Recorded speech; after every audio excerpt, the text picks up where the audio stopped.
रातों रात बिहार बोर्ड के 5 बहुत बड़ी बदलाव, 5 बड़े नियम तो हर इस छात्र छात्राओं के लिए जानना बहुत ज़रूरी है। तो वीडियो को शुरू से लेकर आखिर तक देखना, क्योंकि आनंद किशोर जब से बिहार बोर्ड का अध्यक्ष चुने गए हैं, सचिव बने गए हैं, तो दोस्तों वो कुछ ना कुछ जो है बिहार के लिए बहुत बड़ा फैसला लेता है और उस फैसले से अपने बिहार बोर्ड की शान और शौकत बढ़ाती है। तो हर स्टूडेंट को ये न्यूज़ जान लेना बहुत ज़रूरी है। अगर आप लोग नहीं जानते हैं तो दोस्तों खुद आनंद किशोर जी ने बताए हैं 5 बड़े बदलाव के बारे में, 5 बड़े नियम के बारे में। तो इस वीडियो को शुरू से लेकर आखिर तक देखना है और आपको जान लेना है। तो दोस्तों क्या बताया है वो खुद अपने कॉन्फ्रेंसिंग में बताया है, तो आप लोग देख लीजिए वो खुद से क्या क्या बता रहे हैं, आपको क्या क्या बोल रहे हैं, तो देख लीजिए। वीडियो शुरू करने से पहले अगर चैनल में पहली बार हैं इसी तरह के लेटेस्ट अपडेट न्यूज़ के लिए आप लोग चैनल को सब्सक्राइब करके बेल आइकन को प्रेस कर लीजिएगा। तो चलिए सुनते हैं क्या बताए हैं वो अपने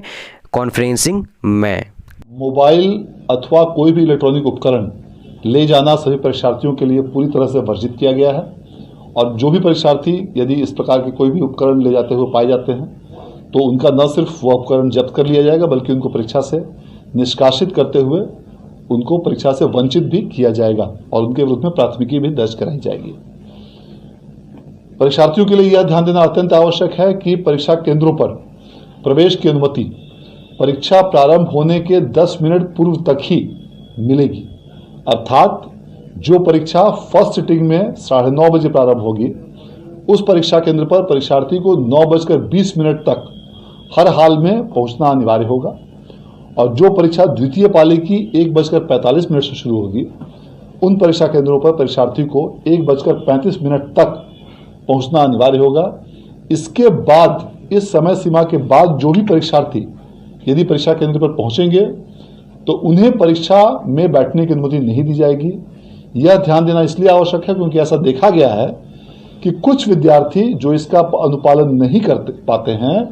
जो इस समय सीमा के बाद पहुंचते हैं, उनकी परीक्षा छूट जाती है और फिर उनका पूरा वर्ष या तो व्यर्थ हो जाता है या उनको वैकल्पिक माध्यमों से अन्य परीक्षा में कंपार्टमेंटल या विशेष परीक्षा या अन्य जो भी वैकल्पिक उनके लिए माध्यम उपलब्ध हो उसमें बैठने की बाध्यता होती है। इसलिए यह अत्यंत आवश्यक है कि सभी परीक्षार्थियों से मैं अपील भी करना चाहूँगा कि आप निर्धारित समय से काफ़ी पूर्व परीक्षा केंद्रों पर पहुँचें और यह जो समय सीमा 10 मिनट की दी गई है यह अधिकतम सीमा है, इससे भी आप काफ़ी पहले पहुँचें ताकि आपको परीक्षा केंद्रों पर प्रवेश में किसी भी प्रकार की दिक्कत ना हो और ट्रैफिक जाम या इत्यादि अन्य किसी भी प्रकार की यदि जिले में कोई समस्या होती है उसके कारण आपको परीक्षा में किसी प्रकार की कठिनाई नहीं हो। इस परीक्षा केंद्रों पर पूरी तरह कड़ाई के साथ कदाचार रहित और स्वच्छ परीक्षा कराने के लिए बिहार विद्यालय परीक्षा समिति द्वारा सभी जिलों के डीएम्स को और एसपीज को आवश्यक दिशा निर्देश निर्गत किए गए हैं और इसके आलोक में सभी जिलों में पर्याप्त संख्या में दंडाधिकारी, पुलिस पदाधिकारी और पुलिस बलों की प्रतिनियुक्ति इन सभी परीक्षा केंद्रों पर की गई है। इसके साथ ही सभी जिलों में जोनल दंडाधिकारी,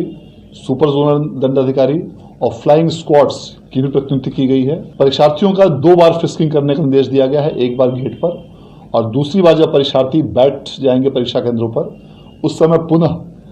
परीक्षार्थियों की दोबारा जांच कराई जाएगी और 25 परीक्षार्थियों पर एक वीक्षक की व्यवस्था की गई है और ये वीक्षक उन परीक्षार्थियों के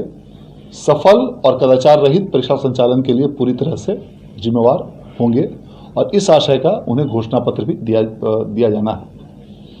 सभी परीक्षा केंद्रों पर संबंधित जिलों के संबंधित पदाधिकारियों द्वारा धारा 144 लागू कर दी गई है और इसके साथ साथ परीक्षा केंद्रों पर सीसीटीवी की भी व्यवस्था की गई है